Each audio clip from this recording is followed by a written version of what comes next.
Salut tout le monde, c'est votre artiste Inosbi, les jeunes leaders Yamboka, les Molodo et leaders.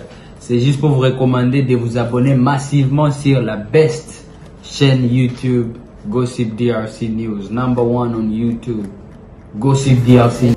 Le problème de Bill, c'est tout simplement embrouillé, c'est tout.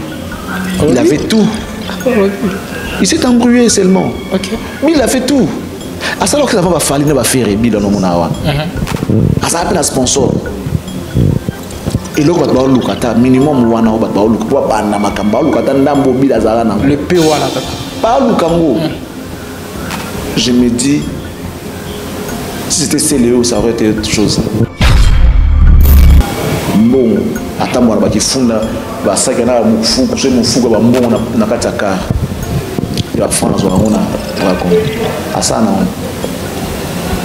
Si ça ne marche pas aujourd'hui, Ndogeza peut-être Kayemo. Ça ne sert à rien à comme écrit Koinabatu. Pour les lots, ça ne marche pas. Qui pouvait imaginer que Ndenga Bandaka wana ko kitape ba fali ba bimi ba likiye ba firi ba likiye. Parce que abima avant bango na Ndenga osala un groupe respectif. Ba faire état. Faire la Bible en 2006 en solo. Bill a fait déjà un groupe. Et à Sambouya kaka yemoko. Yenda yebi Sambouya moi Sambouya na ndenge nini yemoko. Et les locaux ceux comme tout rabaninga accepte mo ki les a bongo. Tant que yazo régner ba faire ba ina ba kofi ba musicien. Tu vois? Et passe bandima ba zela ka attendre. Mo ki les a bongo. Les locaux yo ndekwa bengi. Et puis les gens doivent savoir que la vie ezaka lokola faut ezaka rose na rose te ba epini pesa la carte. OK. Ninga bengi même ce projet moi je attends. Mais en ça on a pas moyen na yeti. Asa producteur te. Ndeko bengi bino na souci to sangana. Tout la sabato to za bondeko. OK. To za uni. Et c'est moi to na maison mais to sango sous bateau. C'est quelque chose il y a sengo net ngabu na sepela. Et chacun se pose en place wana. A bengi bango ba sangana to a bengi bango ba tia pour conquérir Fali. Non, c'est quoi ça? À conquérir Fali, des fois benga bila bengana. D'abord Bill mo peut conquérir Fali. C'est le peut conquérir Fali. Ba tout bazana 4 bazana ba capacité ba sala makambo na ba. Na bi nze poloko la molekinzela. Ya JDT. Et il combien de ba Fali? C'est ça. Fingi bango. Non, big. Ce que à propos ya Bill c'est qu'a fini ba master na ye. Et puis a mi fingi, a mi yebité. Donc au moins il y a un moment où perdre, soit perdre esprit ou perdre cap. Et mais ça se leader à 5e génération, ça c'est ça. Bah tu ne vas conquérir yé. Mon va faire va faire va conquérir les Bill. Oh, yo leader à 5e génération. Abima va falloir na ba faire. Muto sala groupe liboso ezayé. Sugo abosa nango yemoko. Franchement Bill obio kamsina. Abosa nango. Donc Bill abosa ni ke yé adma van bango. Donc ça bien un leader à 5e génération c'est ça ça n'est pas aventure. Surtout baï que non le précurseur de la génération maramuto ça orchestre ça Bill. Ça dit bangonde oui. Oh mais faire chez Kofi Bill orchestre patron. Azana sponsor abeta en plein air sponsor Nassima. Bill a voyagé ba OK ba mwanda banini na orchestre. Aso kende ba Mbanza Congo na orchestre bangola na orchestre. Aso ça va tourner la tine na orchestre. Faire chez Kofi atra uniforme. Fali chez Kofi atra uniforme. Il y en a baisse. C'est ça. Azana baisse, vraiment Azana baisse. Parce que ça se voit, il vient de sortir son album. Azana baisse. Non stress, ah ouais, mais on. Même si Léo na ndenge pina ko yo, balo batanga tala, to va pina journée boye. Si banda de siko yo. À part peut-être Bisso. Bon baka pour micro Azana moi soni na moi solo abeti na TV. Ça faisait des fois de temps sur une semaine matin comme Bill na TVT. Bill le favori ya Wenge c'était Bill. Surtout tali penda bien na maison mère. Ba qui o bien sa maison mère za Céléo. Bon? Oui. Et bah moi Céléo il m'a fait pitié le jour il a dit ça non mais à l'époque Zaki musique a ouais en sens sur la présence T au côté on mettait en avant-plan Bill. Mais ba qui o bien sa penza. Ils ont qui a Céléo. Koimbiko, ya Séléo. Lukamba Sengula, ya Séléo. Donc, Bakri, oh, presque, et binisa, hélicoptère, Bill. Mais Bakri est belé, et ça, Séléo. Ok. Mais seulement, 10 ans de pouvoir, n'est-ce pas la Bill, n'est-ce pas au monde. Mais, il y a des gens il faut comprendre qu'il y a tout sacrifice et contact. Même ceux qui vous qui il faut des fois se sacrifier pour l'intérêt général. Quand il y a ego na yote, intérêt général, il y a un débat primaire dans ma caméra tout ça là. Ce qui a pour nanga nanga qui nanga mais bon, ta ton abaya ya tcharadase. Même ceux qui ont bon na niveau tout ça on doit voir maman na TVT. Mais non, problème na ya zota là. Azo linga noyé. Alors s'accrocher la place où il ça là bien. Ok. Toujours une polémique. Alors t'as la question à Kangika Séléo. Et si maintenant on peut dater, faut mélanger soit bien faire dans la fan, faire dans la base, faire dans la bébé et pour ça la faire. C'est bénéfique pour Nabil. Nous sommes or en temps normal, ce n'est pas les moments. Même si tu veux te retirer dans les cambos, retire-toi calmement dans les calmes. C'est aussi ça la grandeur. Donc non, pas la main, il va continuer à faire maman ça là. Pour moi, tu as le coup de la diplomatie pour ça la payer bien parce que Bouye, il s'est ridiculisé. Abim Mabé pas tout est belé. Est-ce que Bill a côté quand on a tout mon héritier, tout le monde a fait? Non. Mais la dynastie, au Tekabongo, au Tekibongo, Zupelar, Nayo, Odame. Papa, bah il d'autres, il d'autres. Pour le temps, on a fait sa Bill album, après sa Bill, tam sur 20 000 c'est album, Bill album, la Bill c'est monté mais album, peut-être exact. Mais une seule chanson dans Dynastie, au Tekabongo 20 000, 30 000, au Jular Odame. Nanzembo Moro. Sans compter ma banga no roya nango. Les banga na dynastie, on a banga moro 1000, 1500 na dynastie. Na loba na ferry. Boa génération mon na wera. Ferra. Koloba bongo ton patron nga. L'émission est là, na cactus. Na tela wera, on boa wera na bi, na génération na bino na tia wera ferra. Ko samsa la bolité. On a patron nga, ventoni na pesi mbote yangiama. Pablo sur la TV, il faut faire attention.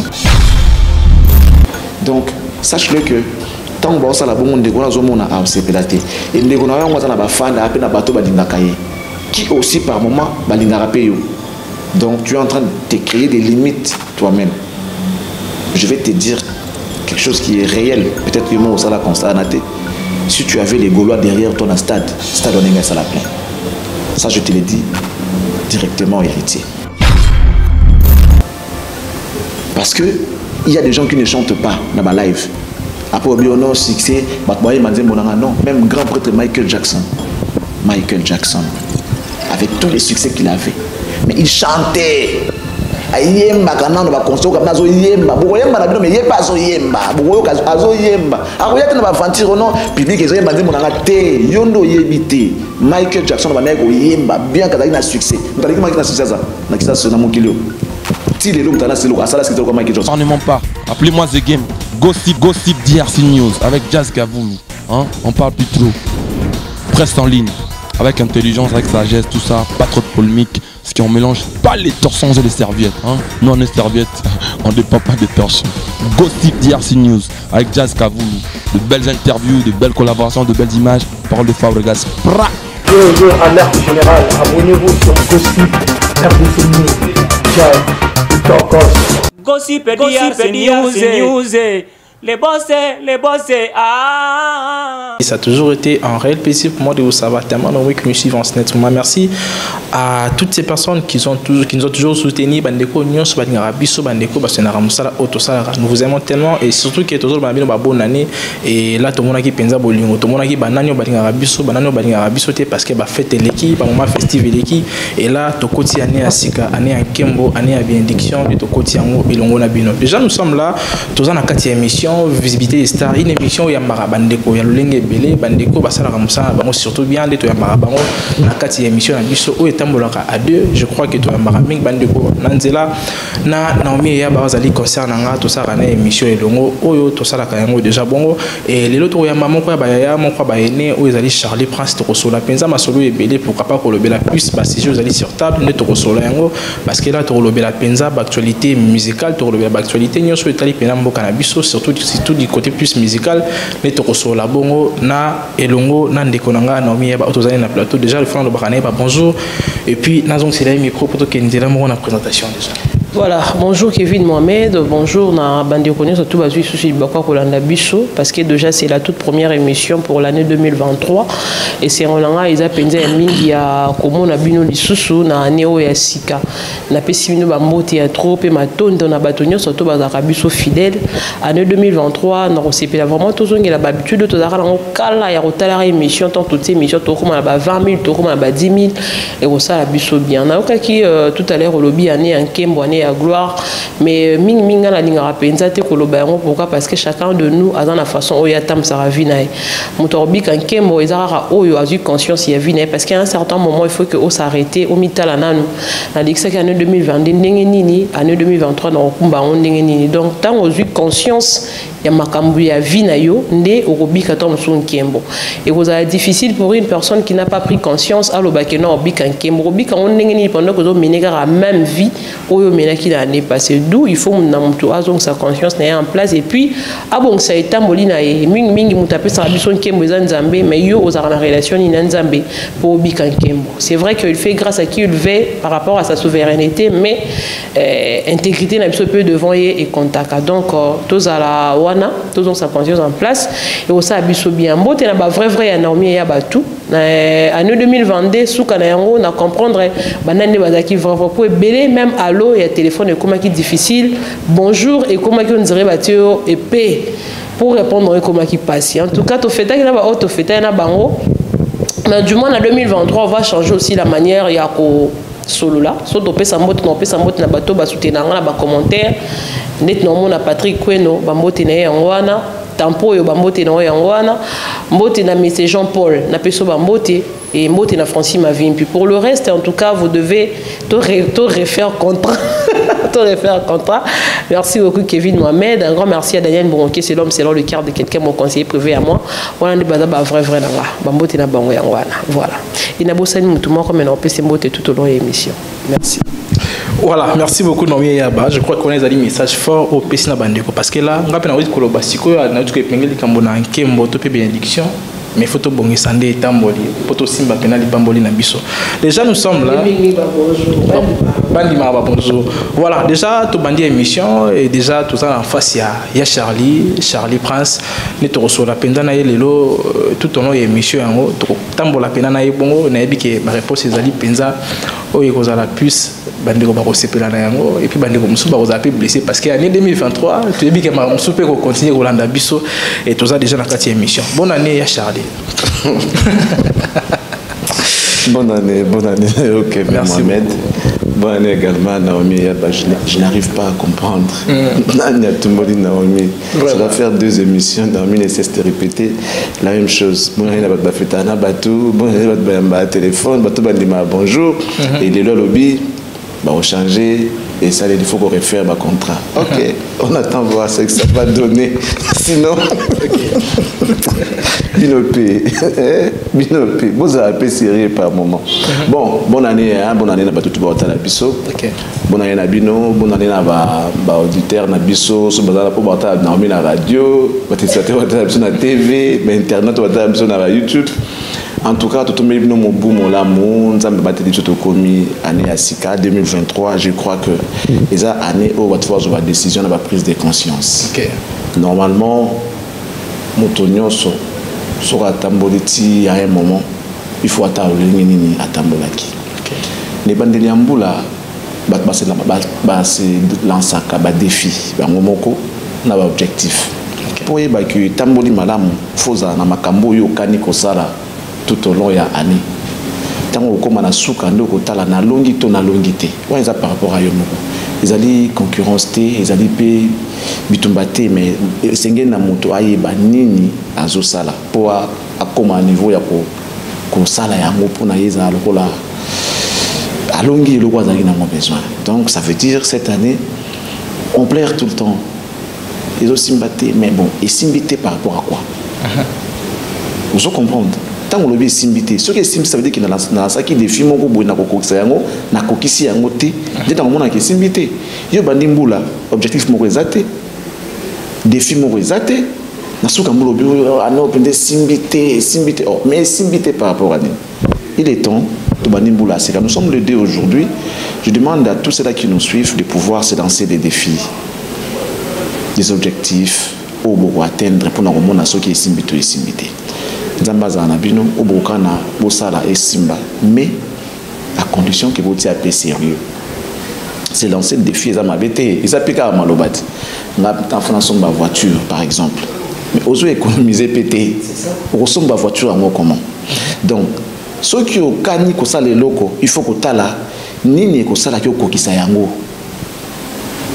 on ngo somba lopango yebelo on ko sala économiser éviter les dépenses inutiles épargner bablo ko moni ke za ngo utilité ko sala yango te pour arriver à atteindre mon canon na yo zaki na ndemo pe biso na misana biso il y a de cela ba sala ngo malamu ba be sala ngo malamu te bazali mais yo sala ngo malamu te olingi o mata o mata ndenge ni donc en tout cas ils allaient car moi na benga ngo lité ya to na benga ngo ni bon moi les kanisi na ngai hein on a bandeko ils avaient pour exhorter bango en quelque sorte toye babiso surtout ne bandeli ambula il n'est pas encore c'est-à-dire tozana ne bandeli non mais commis trop tard c'est le moment tous tout comme en mois de juin pour toi na bango et ngapenda netikali 6 mois anetikali 6 mois té mais il faut commencer maintenant baba rien ne sert à courir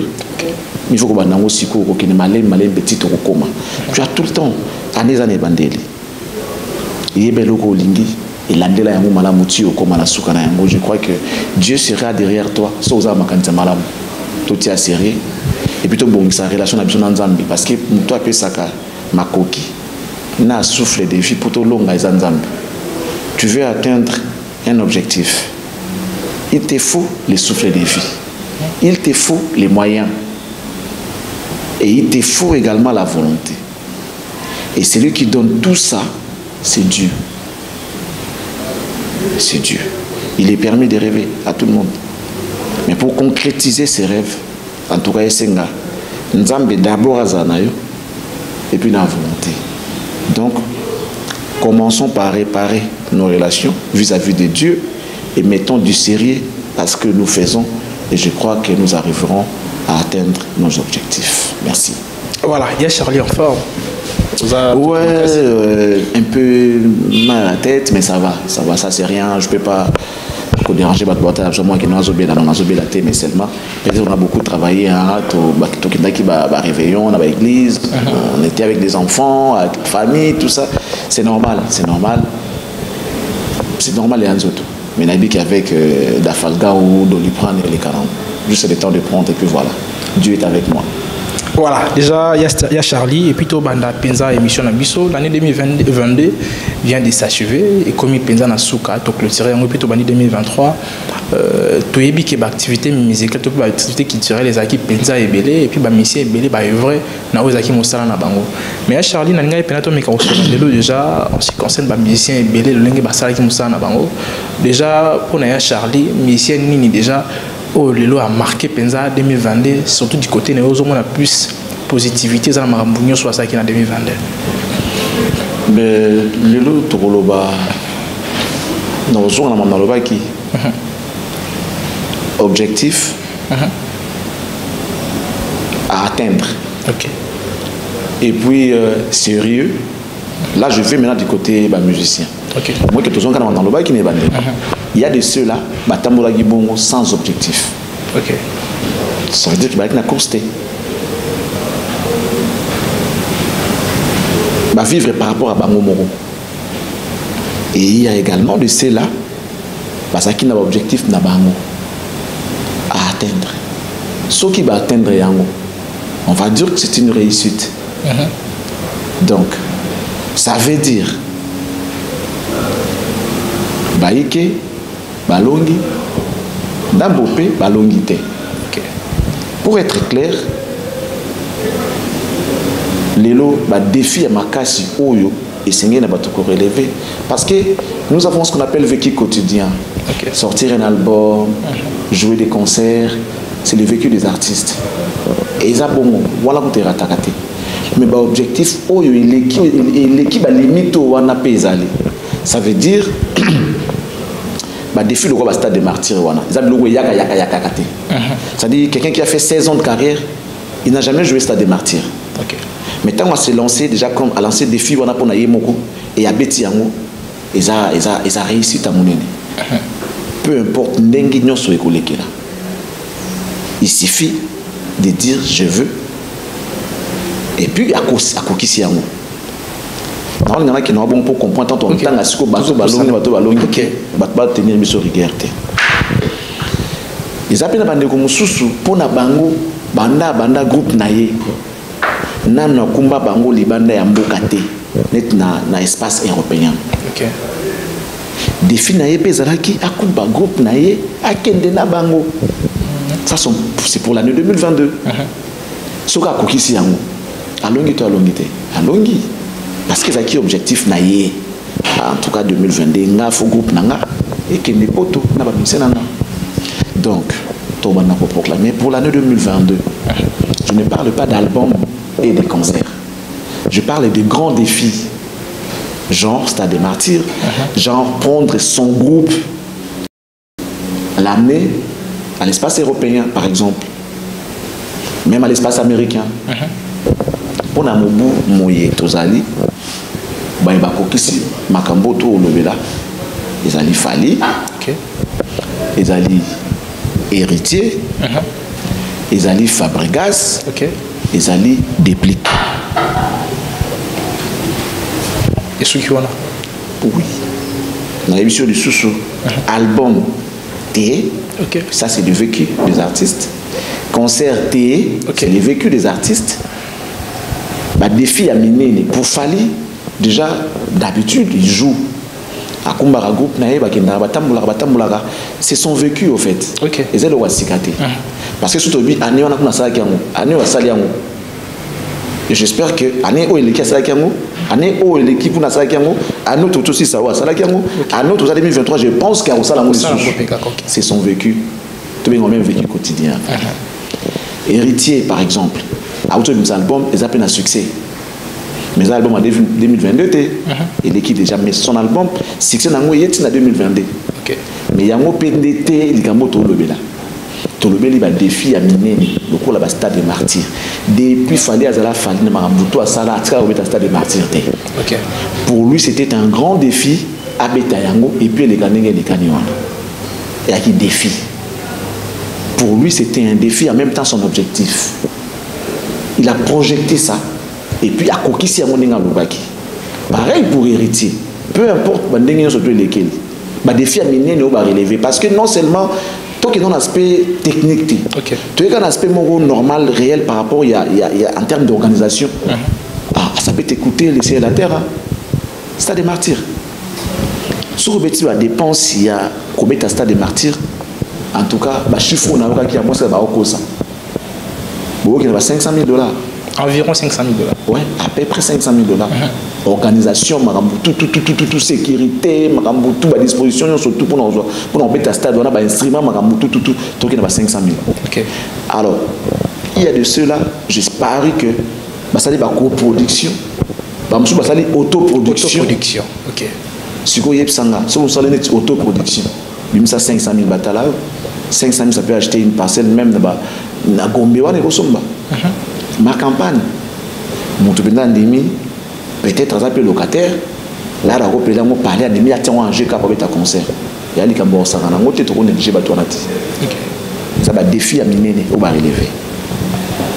Je parle d'héritier, je parle de Fali.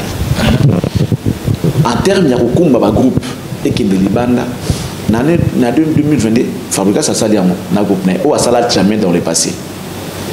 Et la surprise, ou à Borondi Maté, l'homme qui a déjoué les pronostics, c'est Déplique. Qui pouvait croire que Déplique, d'abord, c'est car il y a un voyage, il y a un voyage à côté. Comment le roi CG a concurré. Et Lélo, Déplique se retrouve en Europe. N'a pas musicien naïe. Moi, je pense que pour eux, bilan est largement positif. Ceux qui sont dans la seconde position, on a clôturé qu'on a. Bilan positif en termes de Yemoko, en termes de défis. Mais, non, on a un pari risqué, mais gagné. Donc, on a la deuxième catégorie. On va faire par rapport à son album Dynasty, qui est sorti en 2022. Un album qui a connu la part, en fait, et là, on a fait en fait, mais il y a ébélé. À chaque album, nous fait des chansons du genre, la musique, on a recherche. Sonne toujours ok mangu ba style on a betarango mais ba tolobani ah mon kwanaka ya mwesimbi a chance mais cette fois-ci à piste sur la couleur on a il y a ébélé ba sepeli et ça Paris mon pour c'était un risque au Azui mais Dieu merci pour lui c'était un pari risqué mais gagné de toyer sur qu'on a côté wana mais makambo ba ko mon a exploit il y a le cas martyr, il y a le cas de déplacement, il y a groupe, bateau bakumba dans groupe T, Napoto, bakena groupe Napoto. Donc ce sont ces artistes là où on a le vendre dans le bakeno. Bravo à eux pour l'année 2022, ils ont quand même réussi à faire quelque chose où le monde va se payer. Voilà, merci beaucoup Charlie Prince, bonjour. Bonjour Naomi Yaba. C'est encore un plaisir pour nous de partager ces plateaux avec vous, hein, la toute première émission pour l'année 2023. Le plaisir est partagé, je l'ai toujours dit, me retrouver en face de vous, c'est un plaisir et c'est un honneur. Voilà. J'aime ça, j'aime bien parce que vous me faites parler, vous me faites réfléchir et vos questions n'ont jamais été faciles. Voilà. Donc il me faut vraiment beaucoup de concentration et de réflexion pour appeler sa réponse et qu'à peu près les questions ils ont là. Donc pour moi j'aime ça, j'aime pas la facilité en fait. Voilà, merci. Et je vais revenir à la question qu'avait posée Kevin Mohamed par rapport il y a évolution, bilan, c'est qu'on fait le musicien par rapport il y a Banane, qui s'est tapé la poitrine pour le Bakeno, ils ont quand même gagné de fin à Baron, et vous avez parlé de deux catégories. La première est la grande filles, au balança qui est puis sali, qu'on soit musicien qui n'a bon orchestre, poto et puis qu'on bête à stade de martyr. Et deuxième catégorie, vous avez parlé il y a vie quotidienne, où ils ont comme ça album, comme ça la production et tout.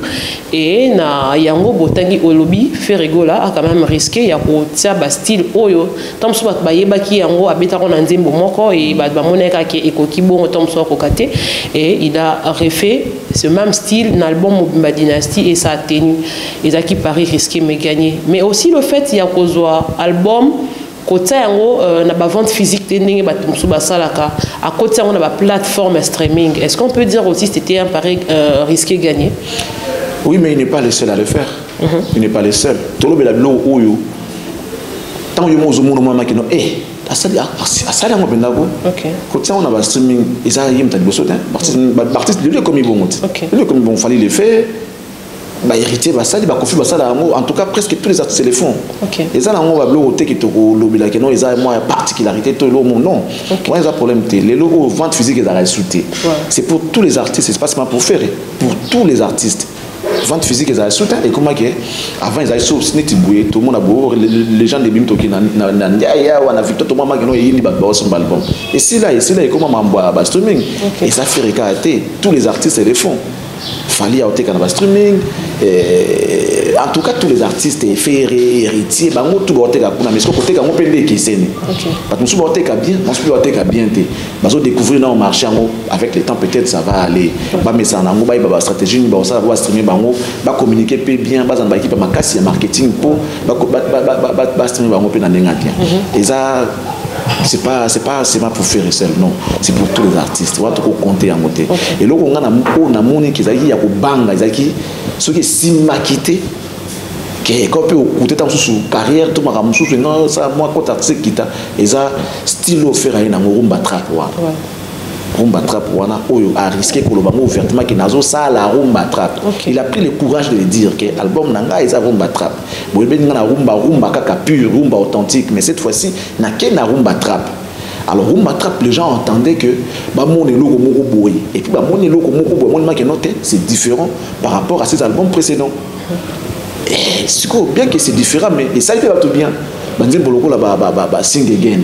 Banzim boloko la ça pique. Il y en a plein. Banzim bo gens wana au moins le Congolais za mutaté mais Congolais vandi nie à lobby l'autre côté. Au moins les Congolais cause la ta komiso. OK. So mon Congolais tioli oté. A fingi oté. Estime-toi iré. OK. Et ce Congolais fingi oté a tioli oté. Et bah c'est bon. Pour Congolais za mkonja critique. Yemo ça dans le côté mais so ando critiquer yo ndeye des coach ya makambo wana ndo katampe pas bien ngoté. Mais mon qui va critiquer en ngoté. C'est vrai qu'il y a quand même eu de petites critiques aussi, que faire rigoler à côté na longo na style, nous à côté na style ou à banza aussi ka. Bon, on les a critiqué, on les a vu na bango, mais critique par rapport, on est ndembo mabe ezate. Mais on a dit Toc Toc faire rigoler, il n'a pas bien chanté. Et si on donnait cette chanson à Fally Ipupa, il allait faire mieux. Oui. Ben tout souffrir la vie na bango. J'aime respecter les opinions des autres. J'aime respecter les avis des autres. Mais il y a des gens qui ont avis à ma bende na symbole. Mais ceux qui ont bon, après tous les goûts et les couleurs ne se discutent pas. Il y a des gens qui sont fans de cette chanson Toc Toc. Il y a des gens qui ne sont pas fans. Il y a des gens qui sont sing again, mais il y a des gens qui sont Toc Toc. Toi, tu as gagné marathon, toi, tu as gagné une marionnette. Tu vois? Dis moi marionnette. Non, non, moi, c'est une comédie musicale mon dakat. Ça dit ngai ça l'a bien. Alors, mana liboso akimandako akenanga kaboye destination inconnue nit bandi bona Toc Toc nini la petite marionnette voilà ainsi les petites marionnettes si joli vous m'en banaka beko ça sort de l'ordinaire au fait joana ba style wana Mwana liboso akimandako beko tu vois artiste a un logo déjà un peu de comédie mais ça fait en même temps plaisir et ça va tout bien avec la voix de Ferry et puis le problème c'est qu'il s'est adapté facilement la musique en gros c'est comme si aïmba en gros déjà problème il y a diction prononciation tout ça et tout bon après c'est un faux débat parce que le Magic System ça va succès na prononciation ni na diction ni c'est ça nous on a Congolais ça n'est qu'à mutema mabe frère Nabino moi Nabino ndeko Nabino ça de loko beaucoup misa yango pesa yango valeur parce que Eyembeli Ferry n'est pas français c'est un garçon de Kinshasa il né et grandi à Kinshasa et puis photoyer bah Kinshasa on peut à l'époque bah français arabe bah ça bah français dans ndako partout français c'est ça bah français quand ndako bah on mande beaucoup français bah ndako musu français ça la quitter aux monde moi le français boye non on est avec des amis bah coller na français dans ndako na bango que il y a danger bon na obi bango pour surtout na français mais bango pendant que bah coller na français pendant que lingala ekotakate il y a un ami qui parle lingala on va te chasser de chez eux oh c'est éducation moi na biso il y a des gens comme ça nous autres to coller na zone ba passia na ndako français te lingala il y a des quoi ils en français même les gens là qui se moquent des autres bah na porte bah partout il y a le français naïe na ba wesh ba français na ba moi c'est ça que les gens des fois comme à niveau aux amonter à malam les Magic System on dit premier gaou n'est pas gaou avec quelle diction quelle tonalité c'est ça bah yembi allez de à ceux qui est gaou à Paris. Un gaou à Paris, oh, ça fait pas ce qu'il attendait. Oh. Il n'y a même pas des articles dans l'air français. Pas exact. Mais les gens les aiment comme ça. Leurs frères les aiment comme ça. Ils font la promotion de leurs frères comme ça. Chose qui manque aux Congolais. Quand tu prends ton projet Ferry, français ou pas, il a osé et il a réussi. C'est simple. Les lots aza na répertoire banzimbo wana na répertoire à faire banzimbo wana comme belé et ça fait plaisir bande kwa libanda ba tala na TikTok ba oyemba mo basobi na yango ba osepia na yango soki yo mieux français c'est bon yo za prof français tout le monde ça français voilà yo juste yo ka mélodie na yemeli ça nous plaît et puis voilà c'est bon. Voilà, Charlie Prince on parle toujours il y a bateau balança qui va défi Aminene et puis ba kokisi yango ba stade de martyr ba voyage avec le musicien. Alors ceux qui n'ont pas fait ça, on peut pas dire qu'ils sont des gaillards aussi? Non, nous on est en train de parler ils ont na Bible ils ont la Messi na Cristiano sont des grands joueurs de l'histoire. Mais ballon d'or a tourné à Zion, Karim Benzema. Et le Ngoli Messi grand joueur et le Ngoli Cristiano grand joueur. Toujours un exploit au bateau à réaliser par rapport à l'année 2022. On parle que de l'année 2022. Peut-être hier ils étaient plus meilleurs que les autres. Mais les lots ils ont tout le bio. On attend ce que ça va donner. Peut-être en 2023 il y a des gens qui se sont lancés des défis pour réaliser un mot. Peut-être ils prendront la place de ceux qui ont pris en 2022. On va revenir en 2023 pour faire les bilans. 2023, qui ont évolué plus, qui ont fait des grandes choses, des grandes réalisations. Trop de temps à Bamou. Quitte à eux, Babanda pour se préparer, c'est quoi. Il y a peut-être le Stade des Martyrs en 2023, il y a Ferry. Il sera compté parmi les exploits parce que le Stade des Martyrs, ce qu'on peut dire, il y a exploit. Même seulement en termes d'organisation, on a déjà que si on a un producteur, ça peut t'écouter les yeux. Mais soupena au don t'as des arrachés pour les blagues ok on a $500,000 pour une organisation $500,000 demi-millions quand même on parle de millions ici c'est ça vous comprenez demi-millions pour nous mettre à concert tu n'as pas de producteur tu fais comment donc sur Betiango tu as félicité et à encourager donc au Betiango t'es basé à grand mais en termes des exploits dans l'année 2022 des basalités voilà, ça va grand. Tout le monde va grand, ça va grand, mais ça l'était en 2022.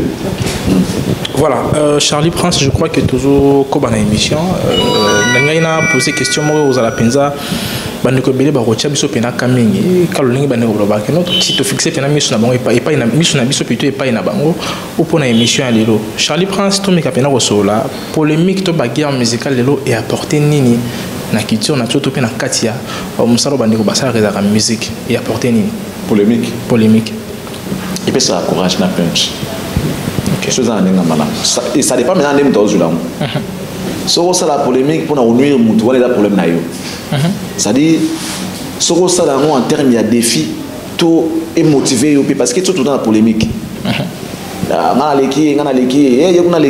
chacun dans son coin il va faire un effort pour y aller à muto aleki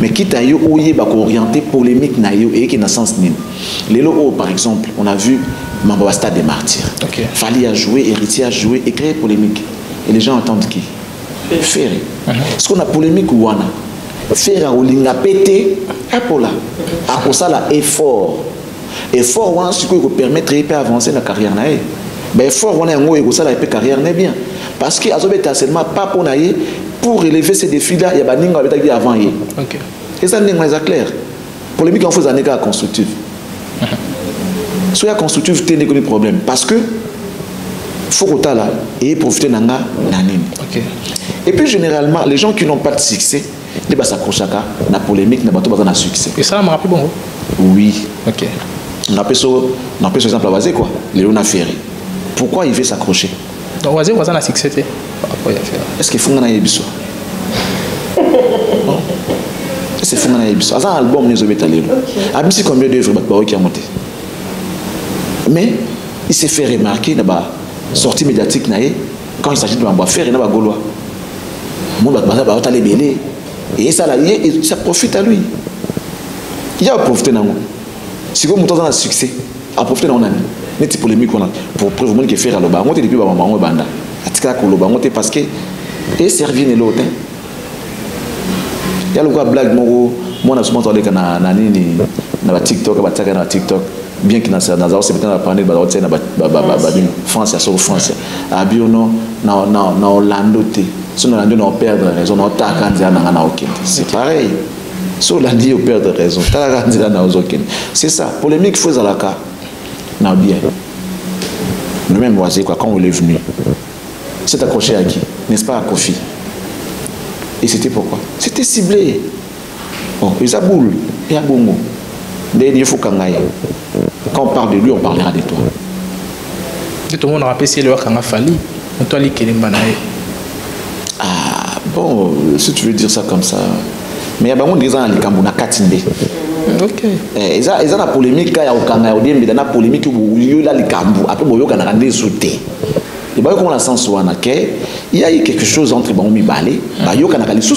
Ils étaient amis, jadis. Faire une azébazala ami. Nulle part. Il y a Cédé Fali, ils étaient potes. Ils ont fait des choses ensemble. Et c'est là que Nega Massou, tout à l'heure, après, tu penses à ni. Tu kabwana ki pona nini et on dit ce qu'on va y vous comprenez? Au Kabapoza à l'Ikambo. Alors, il y a un peu na Monica Kato Kabwana Mai, Baoulaini. Et là, Baoula, tu es battu, il y a un peu la conclusion à la TV. Intro, ça y va, puis développer ça va, puis tout le monde a une conclusion en Zimbo. Na Monica Kato Kabwana Mai, bon, c'est pour rire, mais polémique, il y a la place na yango, na Moutoyo, Azoluka yango. Moutoyo Azoluka polémique. Aïe, vous voyez le Lukango. Polémique, c'est la polémique à génération. Ok. Pour Luka Yangote et Yakoya. Naturellement. Naturellement. Netiféré, Nafali. C'est naturel. Coïncidence, ma Bimin c'est la mort en 2020, en 2006. Album. Concert. Salle musique. Allez, comme maman, il y a les qui et banim la mort au bon et comme polémique, batourné, créer la bango yango. Et puis, et da bango. Et ça, on peut bien. Vous comprenez? Oui, il y a JB, dislocation à Grand Wenge, oui, il y a Tikali Moko, JB, qui n'a pas tout, ça lui ça lui passe par moi qui la ouera mal. Agir compassion à Batou, et ça lui fait que non, et comme il faut la ouera, allez, JB a faux. Les gens sont à l'idée derrière ouera, et comme une polémique, il y a ouera na JB. Et qu'il y a bon polémique et Dakar, ils ont mangé la polémique. Ils sont stables aujourd'hui pour la polémique. Ouera na JB. On va profiter d'un mot. Mais polémique, c'est ça la polémique. Pour profiter d'un mot. Alors, la polémique qui s'est vue aujourd'hui entre Ferigola et Héritier Watanabe, ça profite à qui? Est-ce que c'est une polémique qui profite à quelqu'un ou c'est une polémique juste car à Oyo? Ils appellent antécédemment la Kati. Bon, polémique, il y a Ferré, Nafali et Héritier, sorry. Le problème, c'est que je ne pense pas que Ferré considère ça comme ça. Parce que bon, au salaire logo, bien tout après, oui, que non, nous tournons dans le moment après, vous bandits. Vous comprenez, après tout, vous bandits de guerre.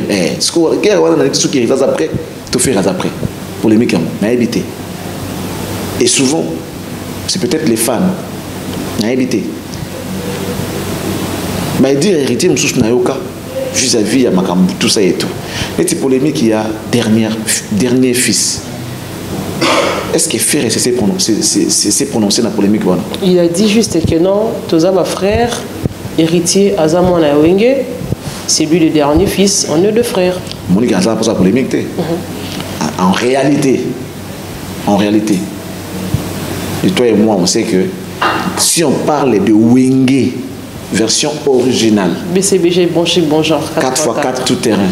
C'est qui le dernier fils? C'est Ferigola, bien sûr. Alors, ce qui se fait à les gars qui peut polémique, en moi, que c'est bénéfique pour lui, il allait répliquer pour dire on ne change pas l'histoire. L'histoire ne change pas. C'est moi et ça reste moi. Ok. On se comprend. Qui va donner fils à Mouniato? Les gars, ils ont peut-être bongo. Tant qu'il y a Zui, à Tindikeli. À mon équipe, et au salanga, et l'auté, et Baxalanga, et l'auté, et l'ongolanga, et l'okoté. Alors, héritier, par exemple, ceux qui sont dans le contexte, il n'est pas le dernier fils. Ceux qui ne pas lobby, lui, il peut s'accrocher et récupérer. Ceux qui ont considéré au pouvoir. Faire sachant qu'ils ont le pouvoir. Enfin, je ne sais pas si ça profite à héritier, mais à faire, je pense non. Mais est-ce qu'on peut dire qu'entre Ferigola et Héritier Watanabe, il y a quelque chose qui cloche? Parce que, quand on va dire qu'il y a un héritier, parce que tu as vu que le loso Charlie prend ça y est, on soit tenir propos moi et que à Tiemi combo à Ferigola, soit disant Ferigola c'est lui peut-être des gagnants, à coup ça fait ici on peut dire na détrument on dira simplement que non faire parce que tout le monde a caillé et pas il y a tout le monde a qui na faire et de même parce que tout le monde ya ngambu ya héritier Watanabe le quoi Charlie Mpaka si on peut dire au fin à faire rigolo on peut dire qu'héritier également est au courant. Est-ce qu'entre ces deux frères il y a un problème? Bon, j'ai suivi l'émission, je suis pas d'accord. Je suis pas d'accord. Héritier doit se référer à Malobana dernièrement. Je fais une émission avec lui, il a dit l'eau, ton album joue. Mais dans la qualité artistique, retiré d'Apézaki Makassi. C'était ton tout premier album. Tu avais vraiment musé et donné le meilleur de toi pour que ça aille bien. Et tu avais des bons techniciens, des instruments, ça bien, bien. Mais pourquoi ça n'a pas connu du succès comme Miange Medium? Alors, parce que à cette époque-là, les gens nous regardaient plus dans l'aspect polémique que musique. Quand on parle d'héritier, on voit plus backlash, et ça a distrait les gens. À lui, la musique, polémique. Mais cette fois-ci, je me suis vraiment discipliné.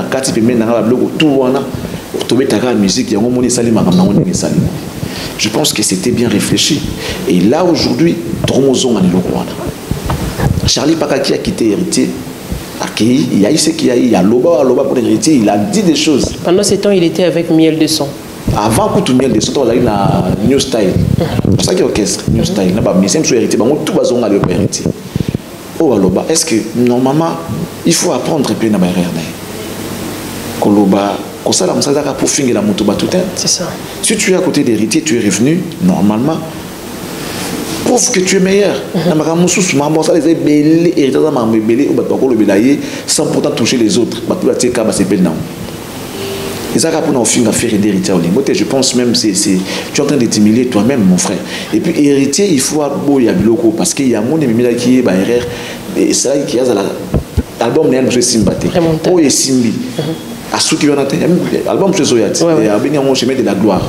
Les Zoyat. Chemin de la gloire et la polémique. Ça ne connaîtra pas les mêmes sorts que Retirade. Parce que Mia de moi Simbi sans polémique. Polémique, ils ont dit c'est déjà un mauvais signe pour le prochain album. Moi je pense que frère, tu as fait des choses au tamboli bien et ça va bien. Mais surtout avec ton frère, moi je pense que ce n'est pas important. Nous qui sommes au milieu de vous, des fois on est avec Ferré, des fois on est avec vous, tout ça, et ça n'a pas bien été. C'est ça. Position, Nini. On vous aime tous. On parle de vous. On fait la promotion et de vous et de votre frère. Ce n'est pas bien, il faut arrêter cela.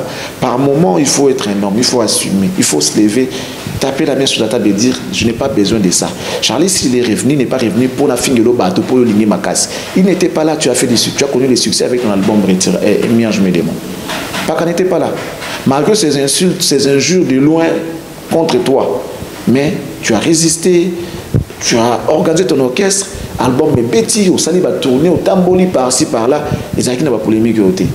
Donc sache-le que tant que ça la bonne de gona zomona a sepelaté et de gona on na ba fan a peine bateau balinga kaye qui aussi par moment balinga rapeyo. Donc tu es en train de te créer des limites toi-même. Je vais te dire quelque chose qui est réel, peut-être que moi au sala constaté. Si tu avais les Gaulois derrière ton stade on ça la plein. Ça je te l'ai dit directement héritier.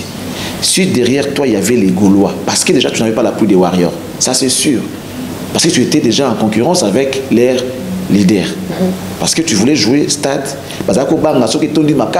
et diminuer les leaders sans polémique, mais ça fait mon naturel. Sauf ça bien que les leaders diminuer les leaders. Alors ils ne pouvaient pas être avec toi, c'était clair. Seul bateau parce que tu étais face à leur adversaire. Donc ce bazaki na yo, ça serait plein. Ça serait plein. Donc je pense que tu as besoin de ces gens-là. Tu as besoin de tout le monde pour une bonne marche dans ta carrière na yo. Toi tu n'as pas besoin de ça. Est-ce qu'on peut dire que Wera aussi serait les problèmes entre Ferregola et Héritier Watanabe. Le fait que Héritier Watanabe est trop accroché à faire et à Weranson et faire et à Zabongote, c'est Wera aussi qui est le problème. Mais est-ce que d'abord faut commencer par savoir est-ce que Ferre a un problème avec Wera ou bien Wera a un problème avec Ferre pour tout qui n'a bon. Ferre a un problème avec Wera à ce que je sache. Wera non plus n'a pas le problème avec Ferre. Wera ça là concert à boire à Ferre et Ferre à Zalate. Aller quand on a plateau, on va faire la meilleure. Wera lo bango. OK. Aba Ferre. Ceux qui bâti Ferre na mboga moko boy ba bango tena ba Davido Ferre au lia Davido. Qui na mboga na ba ni Ferre ni Davido. Lo ba ndako yemba rien que par sa voix. À bêta Davido, à Osala danger. Ça veut dire qu'il est fier de Ferre. Pour entendre qu'héritier. Il n'a pas cité héritier. Ok. Dès que tu as aboué, tu as mutu, catégorie na catégorie. Na rayo posa maele pour Osala Msanobi. Si on a pour na mutu, par rapport peut-être il y a sécurité pour na yote. Si on a par rapport à Etambul, par rapport à ce ya terre, tant sur pour na yote. Vous avez mon amton na ndenge ni na lingela ka mutu, na ndenge na ye. Wera ayebi ke Ferre, c'est le meilleur parmi le meilleur, pour ne pas dire le meilleur de meilleur. Il est meilleur parmi les meilleurs. Exemple, ça veut tout dire. Alors, qui bozui parce qu'il sait qu'en Afrique, Davido a un succès. Boté, on a beaucoup de Afghanistan, on a beaucoup de ni Davido ni Ferre. Boté, on a podium public et ça, on a ni Ferre ni Davido. Les gens ont préféré Ferre que Davido. Ça veut dire qu'il a confiance en Ferre. Ayebi o Ferraza. Alors, tout raisonnable, il y a un sens tout à la caractère parce qu'aujourd'hui, il y a un héritier d'Alinga Ferre. Non. Ferre non plus, on a un problème là où il y a ce qui est passé est passé. Okay. Il faut des fois par moment il faut qu'on tourne la page. Moi je pense que tourner la page se peut, changer même des livres ou encore des chapitres. Voilà. Il faut qu'on change des fois des livres. Review, bon, je prends ça. Au titre dans le livre, on a pu nous permettre nous sous. Parce que connaissance, il y a côté qui n'a sens manquant. Il faut se mélanger. Aujourd'hui à droite, aujourd'hui à gauche. C'est autant un livre manquant. Bien qu'il n'a pas gébélé. Nous avons à gauche, au comme à droite, il faut s'appeler connaissance à droite. Ferre n'a pas de problème avec Wera, Wera non plus n'a pas de problème avec Ferre. Ce qu'on appelle exemple, on a pour aller à Ferre. OK. Peut-être, comme attend sous la zone, vous l'approche, mais faire après cette occasion, tu es si magaté. Et l'obité qui va dans un problème. Et si nous avons ensemble, tu es plutôt à la porte. Non. Pour nous, il faut tout ensemble. Non. Et ça bon côté. Donc, moi je pense que Wera n'a rien à voir dans ma cambouana. Il y a une question, il y a prise de conscience. Héritier à comprendre le galingi, le gaosala. Faire et pas le gazana, moi besoin de le gaosala, c'est tout. Et puis dans ma cambouana, on a pu faire avec ma bien héritier. Des fois, on va dire héritier, moi qui n'a pas mon attaque par rapport à pic, par rapport à faire, et bien qu'ils en ont autant sur le monde, nous de ça passe. Tout le monde. Faire étant sur la Gérane, mais les fans de Ferre ne veulent pas voir ça de leur leader. Il y a moi qui créé attention différent entre héritiers, n'a pas fan peut-être à faire. Ton staff à faire et non faire directement parce que Ferre ne sait jamais prononcer ma mère. Ferre est ma héritier. Voilà. Voilà, il y a Charlie, je crois que non, c'est référé plus à les Cambodges que les gens la réponse na yo que Weranson na Ferrego la batikala pour en avoir peut-être surtout que tu dis que Mambo Zaki est passé si les cas et le n'habite que batikala te n'habite bazana oui na lobby de les passer OK on a passé Zaki Mambo bon et puis le baza penza na kimia je crois que na aussi référé plus na sortie médiatique ya Bill Clinton ou lelo auti ko chapi Weranson bien qu'il confie Zalina bandeko na basanga ki na dynastie mais na centre et puis à l'isolo na e o Zaki plus réplique na e ko lobela pe combo ya Weranson o déjà na bandeko ne basanga ki apparemment de combo ya Weranson ezaki bani donc ndenge to koyeba combo ya vie wana ekota awate o ezali projet à faire egola et ti ba beta l'isolo ya bongo si refaire egola pe faza la d'accord et wana to beta pe kama solo ke entre soki na kosi botuna yangiamba ya yebi ndenga bandaki lelo nzambe ya pam ye moko kuta yemba ye moko ayemba et j'imagine à cette époque là et à qui non ça brillait encore mais à Kena na studio ayemba soki na kosi botuna yangiamba ya yebi ndenga bandaki lelo nzambe ya pambola ye na yamba Ferre na plateau na loba na Ferre boa génération mona Wera Ferre kanga koloba bongo tana patron nga l'émission est là na Cactus na tela Wera komba Wera na bi la génération na bino na tia wera faire ko samsa la beauté on a patron nga 20 na pesi mbote yangiama Pablo sur les na TV n'amtani ngabe na dra na côté na il faut faire attention. OK. Mututu na mokilo a luka raison. Mututu na mokilo a luka ezala muningati. Les problèmes des Bill c'est tout simplement embrouillé, c'est tout. Il avait tout. Il s'est embrouillé seulement. OK. Bill a fait tout. À ça alors que ça va falloir ne va faire Bill no monawa. À ça appelle un sponsor. Et là va ba lukata minimum wana ba luka po bana makamba lukata ndambo Bill azala na. Le P wana kaka. Pas lukango. Je me dis si c'était Céléo ça aurait été autre chose. Orchestre et Vanda. Na sponsor. Tant les marqués Koufi, faire à quel quartier latin. Ni la zone qui dans la orchestre. Avec manager Zachary. Sponsor Bracomo. À l'époque Unibra. Bon, attends moi qui funda ba sagana mufu ko mufuga ba mbongo na kataka. Ya France on a Bracomo. Asana. Si ça ne marche pas aujourd'hui, Ndogeza peut-être Kayemoro. Ça ne sert à rien à comment écrit Koinabatu. Pour les lots, ça ne marche pas. Qui pouvait imaginer que Ndenga Bandaka wana ko kitape ba fali ba bimi ba likiye ba firi ba likiye. Parce que Abima avant Bango, na Ndenga osala un groupe respectif. Ba faire éteint.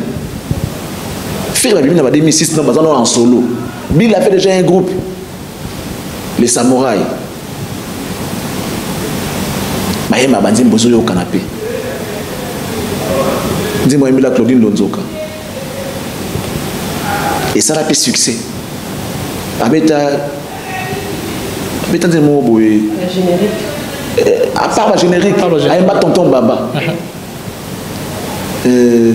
Tonton Baba fait 25 ans en Europe. Dis-moi, ça a fait succès. Dis-moi, au style à Mikolo, il habite en déjà Kala. Il a mal géré ça. Ah oui, ok. Moukalenga décide de quitter le pays. Quitter le pays, pas chose facile.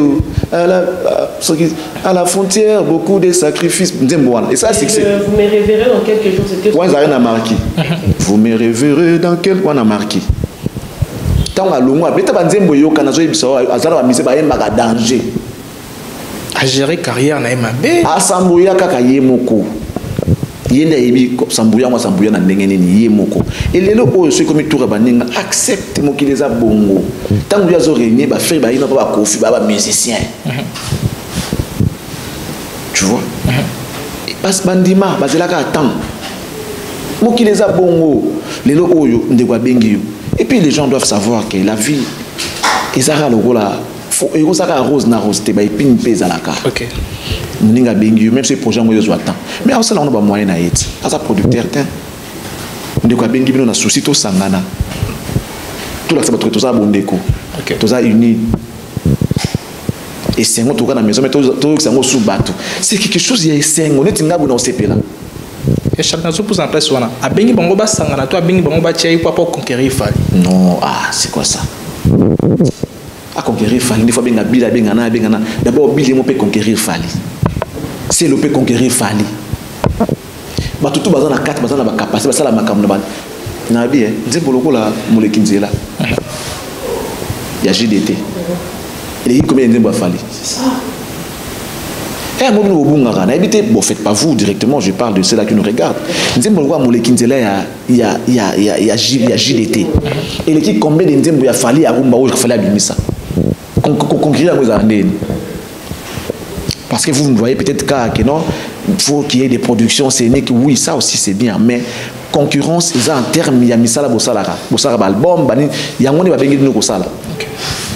Dans ce monde. Et ça bon. Parce que il y a des gens qui ne chantent pas dans ma live. Après au biono succès, non, même grand prêtre Michael Jackson, avec tous les succès qu'il avait, mais il chantait. ayemba kana na ba construire comme nazo yemba boko yemba na bino mais yepa azo yemba boko azo yemba akoya tena ba aventure non public ezo yemba nzembo nanga te yondo yebite Michael Jackson ba naiko yemba bien kazali na succès mutali na succès ça na kisa so na mokilio ti lelo mutala selo asala skito comme Michael Jackson na ata pata bimina bango ebele ça veut dire que conquérir yango ko bateke faut faire benga batonyo surtout ça c'est injure et puis ça insulte à l'égard de ces gens là baza ba grand ceux qui me tabac ceux ça va propos na yo na ceux qui fingi bango non Bill ceux ça propos ya Bill c'est ka fingi ba master na ye et puis a mi fingi a mi yebité donc au moins il y a un moment où perdre so perdre esprit ou perdre kaka et mais baza so leader à 5e génération ça nyam ça ba tenir ba conquérir yé mon ba faire na ba fallait ba conquérir ndé Bill OK siko yo bossa na yo bi ke na ba benga no bossa ba conquérir fallait c'est qui va pour mamutu. Oh, yo leader à 5e génération. Abima va ba fali na ba faire. Muto sala groupe liboso ezaye. Siko abosa na ngoye moko. Franchement Bill obio comme singa. Abosa na ngo. Donc Bill abosa ni ke ye abima va bango. Donc ça benga leader à 5e génération c'est que ça ne pas aventure. Surtout ba que non le précurseur de la génération maramuto orchestre ça Bill. Et puis il a dit ça tout haut. Même lors de sa dernière sortie médiatique, lors de si bon on prend la bourse na biki non ba benga pour conquérir fali soka ye baraté ba faire na ba fali ne ba zo place na ye ça dit bangonde oui oh mais faire chez Kofi Bill orchestre patron azana sponsor abetra ba en plein air sponsor na ciment Bill a voyagé na ba OK ba mwanda banini na orchestre aso kende ba Mbanza Congo na orchestre bangola na orchestre aso ça va tourner la kin na orchestre faire chez Kofi ataka uniforme fali chez Kofi ataka uniforme aux monde et les loba qui va bien pouvoir conquérir fali c'est que Bill là frère tu as un problème donc ça veut dire ba benga ba ngonde pour na makamuya les loba netinga par exemple Bill azana baisse c'est ça. Azana baisse vraiment Azana baisse. Parce que ça se voit, il vient de sortir son album. Azana baisse. Non stress ah ouais mais on même c'est le na ndenge pinda ko balo batanga tala to va na journée boye. Si banda tete sikoyo. À part peut-être biso. Bon baka pour micro za na moi zongi na moi bisolo a betio na TV. Ça faisait des fois de temps sur une semaine matin comme Bill na TVT. Une semaine. Ça dit bah bossa non. Mais c'est le on parle de lui.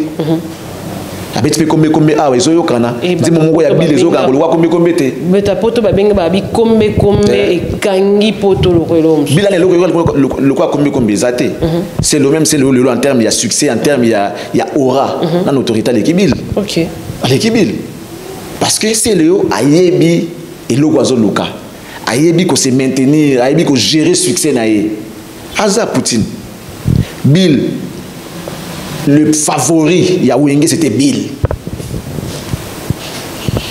Surtout tali penda bien na maison mère. Ba cri o bien sa maison mère za sélé. Ah bon? Oui. OK. Bota la penda bien. Ceux qui n'a me trompé ba bali mbisanga bata la non bata la penda bien. Bill avait du succès.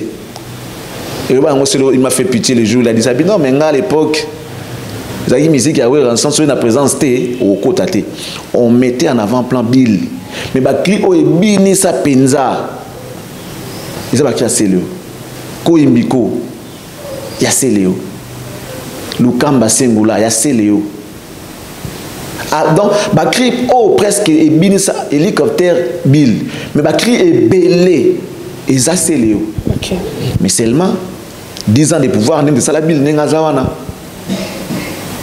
sur le Atigalier moko abeta alerte général et kanga donc ba cri na maison mère penda o ebini ça ba cri il y a référence ya maison mère et ça ba cri ya Célio donc il est à respecter mais Bill a joué un avantage parce que vient de foula de Bill ba da ko foula de Bill comme animateur principal mais ba cri ya ko bini sans terme penda ba cri o ancienneté hein ancienneté c'est le takota avant ah bon oui c'est le takota avant OK Bill a si Célio OK ouais ancienneté technique d'ailleurs va mon asiko pétant dans la display après na moi vivacité ça le yenge mais ancienneté c'est Bill Clinton qui est venu avant et c'est le est venu avant Bill Clinton mais il y a les solos la musique tant on a exemple combo on est au Simba combo on est au Simba ils ont en Hollande aux monde mais il y a des gens Bill faut comprendre que le tout sacrifice et contact même ceux qui vous qui il faut des fois se sacrifier Salut tout le monde, c'est votre artiste Inosbi, le jeune leader Yamboka, le Molodo et leader. C'est juste pour vous recommander de vous abonner massivement sur la best chaîne YouTube, Gossip DRC News, #1 on YouTube, Gossip DRC.